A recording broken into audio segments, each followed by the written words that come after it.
Today is Thursday. And this is a throwback. Today is Thursday, and this is a throwback, is an obnoxiously long hashtag and a nostalgic rich talk show presented by the Peridot. Today in history, on October 16, 1793, after the French Revolution began, Marie-Antoinette, Queen Consort of Louis XVI, was targeted by agitators who, enraged by her extravagance and attempts to save the monarchy, ultimately guillotined her on this day in 1793. The French don't play. On October 16, 1859, John Brown, a militant abolitionist, made his legendary raid on the U.S. arsenal at Harpers Ferry. On October 16, 1916, Margaret Sanger, an activist for women's reproductive rights, opened the first birth control clinic in the United States in Brooklyn, New York. On October 16, 1946, 10 of the 12 defendants sentenced to death at the Nürnberg trials, including Joachim von Ribbentrop and Ernst Kaltenbrunner, were executed. On October 16, 1968, during the award ceremony for the 200-meter race at the Mexico City Olympics, American sprinters Tommy Smith and John Carlos gave a Black Power salute, for which they were later ordered to leave the games.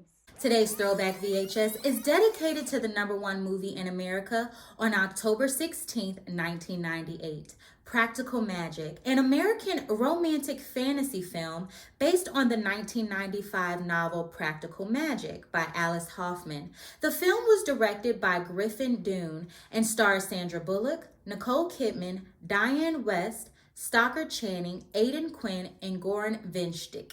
Bullock and Kidman play sisters Sally and Gillian Owens, descended from a long line of witches. Raised by their aunts after the death of their parents from a family curse, the sisters were taught to use practical magic as they grew up.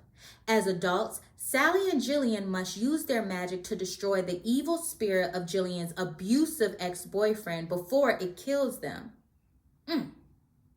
The price of admission to the cinema in 1998 was $4.69.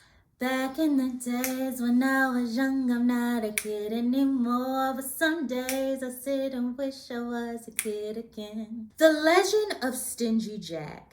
People have been making jack-o'-lanterns at Halloween for centuries.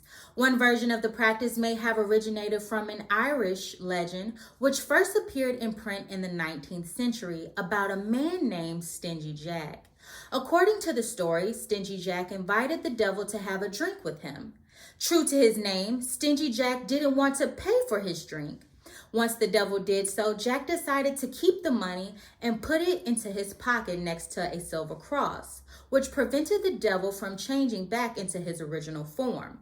Jack eventually freed the devil under the condition that he would not bother Jack for 1 year, and that should Jack die, he would not claim his soul. The next year, Jack again tricked the devil into climbing into a tree to pick a piece of fruit. While he was up in the tree, Jack carved a sign of the cross into the tree's bark so that the devil could not come down, until the devil promised Jack to not bother him for 10 more years. Soon after, Jack died. As the legend goes, God would not allow such an unsavory figure into heaven.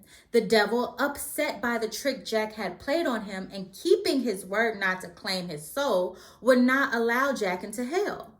He sent Jack off into the dark night with only a burning coal to light his way. Jack put the coal into a carved-out turnip and has been roaming the earth with it ever since. The Irish began to refer to this ghostly figure as Jack of the Lantern, and then simply Jack-o'-lantern. That story likely drew on a parallel etymology of the term Jack-o'-the-lanterns, as akin to Will-o'-the-wisp, a mysterious light seen in wooded or swampy areas at night, sometimes with natural causes, other times as a result of mischievous children lighting lanterns.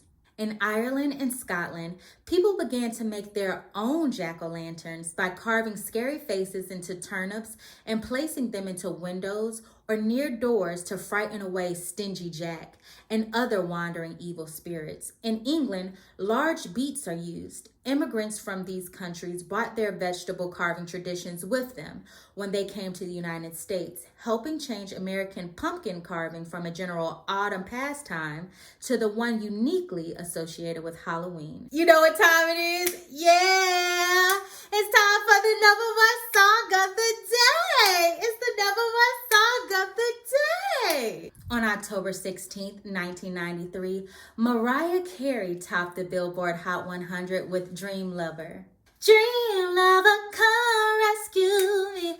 Take me up, take me down, take me anywhere you want to, baby, now. I need you so desperately.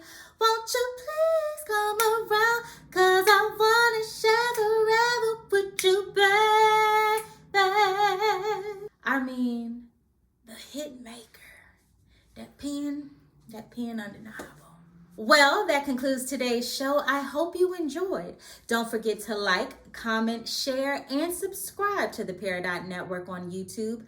Listen to the Peridot's playlist on Spotify, and follow the Peridot Net on Instagram, TikTok, and the website formerly known as Twitter. Today is Thursday. And this is a throwback.